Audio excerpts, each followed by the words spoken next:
अस्सलामुअलैकुम। किसी भी इंसान के लिए सबसे ज़्यादा इम्पोर्टेंट उसकी रिस्पेक्ट होती है, उसकी इज़्ज़त होती है। लेकिन हर जगह आपको ये इज़्ज़त थाली में सजी हुई नहीं मिल जाती। भीख में मांगने से रिस्पेक्ट मिले तो वो रिस्पेक्ट नहीं होती। बाज़ औक़ात आपको इस रिस्पेक्ट को अर्न करना पड़ता है, कमाना पड़ता है। और नेचुरली आप अपनी रिस्पेक्ट को किस तरह अर्न कर सकते हैं, तो वो कुछ टिप्स एंड ट्रिक्स मैं आपसे आज शेयर करने लगी हूँ। सबसे पहला तो आप इग्नोर करें।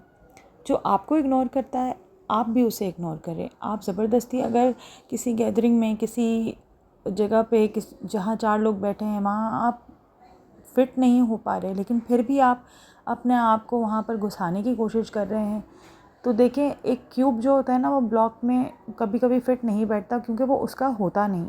लेकिन फिर भी अगर आप अपने आप को ज़बरदस्ती घुसाएंगे तो वहाँ आपकी डिसरिस्पेक्ट ही होनी है, वहाँ आपको रिस्पेक्ट नहीं मिलनी। आप इग्नोर करें जहाँ से आपको इग्नोरेंस मिल रही हो। आप बाउंड्री सेट करें, क्योंकि हम वहाँ ज़्यादा देर बैठना पसंद नहीं करेंगे जहाँ आपकी इज़्ज़त नहीं होगी। बाउंड्री सेट करने का मतलब ये नहीं है कि आप बिल्कुल कतई ताल्लुक़ ही कर दें। आप एक स्ट्रेट लाइन ड्रॉ करें अपने और दूसरे बंदे के दरमियान कि भाई, अगर आपको वो डिसरिस्पेक्ट कर रहा है तो आप अपनी बात को उसके आगे रखने में 20 दिन ना लगा दें कि भाई मुझे ये चीज़ बुरी लगी, ये चीज़ हर्ट हुई है। क्योंकि बाद में बात करने का कोई मकसद नहीं होता, लेकिन रिस्पेक्ट के थ्रू बहुत ही तमीज़ के दायरे में रहते हुए आप अपनी बात उनके आगे रख सकते हैं। और कोई डिसरिस्पेक्ट करे तो बहुत दिन तक खामोश रहने से क्या होता है, अगली बार अगले बंदे को भी शय मिलती है कि भाई ये तो कुछ भी नहीं बोलता, ये तो पागल है। दोबारा से वो वही हरकत करते हैं। बाज़ औक़ात हम अपने बड़ों के लिए या बड़ों की वजह से चुप हो जाते हैं कि नहीं, इन्हें हर्ट होगा या घर का माहौल ख़राब होगा।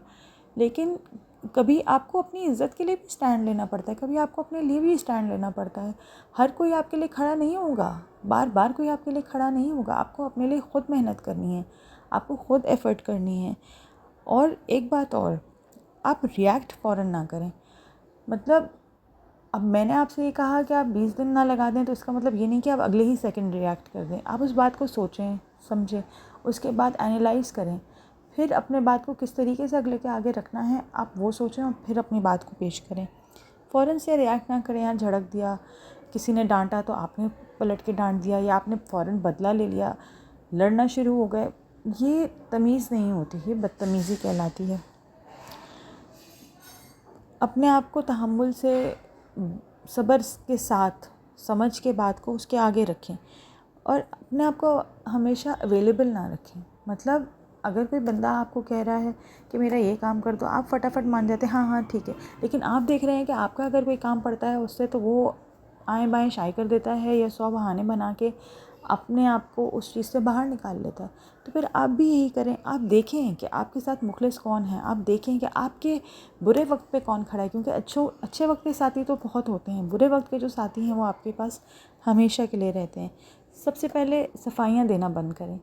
कोई बात है, अगर किसी को बुरा लग रहा है, आपकी गलती है, तो जाके आप बोल देंगे हाँ यार मुझसे गलती हो गई, आइंदा मैं ध्यान रखूँगी। लेकिन अगर आपकी गलती नहीं है और बिला वजह कोई आपसे मुंह बसेड़े फिर रहा है, मुंह बनाए फिर रहा है, तो फिरने दें यार, आपको क्या फ़र्क पड़ता है।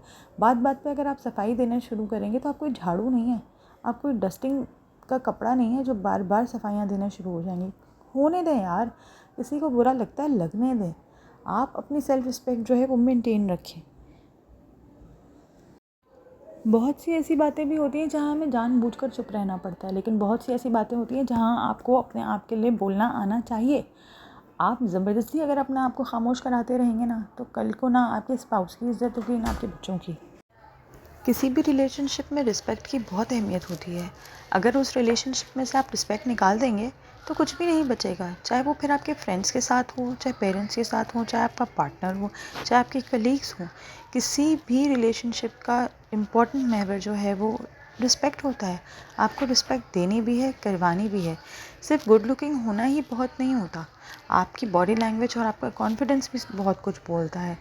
अगर आप बहुत तेज़ी से बोलते हैं तो आप स्लो बोलना शुरू करें। आप बहुत फ़ौरन रिएक्ट करते हैं तो थोड़ा रिएक्ट करना शुरू करें। बहुत सी चेंजेस जो है वो आपको अपने अंदर खुद एफ़र्ट के साथ करनी पड़ेंगी, क्योंकि माशरा जो है वो आपको जीने नहीं देगा, आपको पल पल ज़लील करेगा, मौके ढूंढेगा आपको डिग्रेड करने के। लेकिन आप एक वाहिद खुद हैं जो अपने आप की इज़्ज़त करवा सकते हैं। मेजॉरिटी लोग बुरी सिचुएशन को देखते ही नर्वस हो जाते हैं, बिल्कुल बौखला से जाते हैं। लेकिन अगर आपने बुरे सिचुएशन से निकलने के लिए भी आपने रिलैक्स रखा अपने माइंड को, तो आप बहुत कुछ सोच सकेंगे, अपने लिए भी अच्छा सोच सकेंगे और सामने वाले के साथ भी बेहतरी से आप काम ले सकेंगे। आज के लिए इतना ही, फिर मिलते हैं नेक्स्ट व्लॉग में। अल्लाह हाफ़िज़, टेक केयर।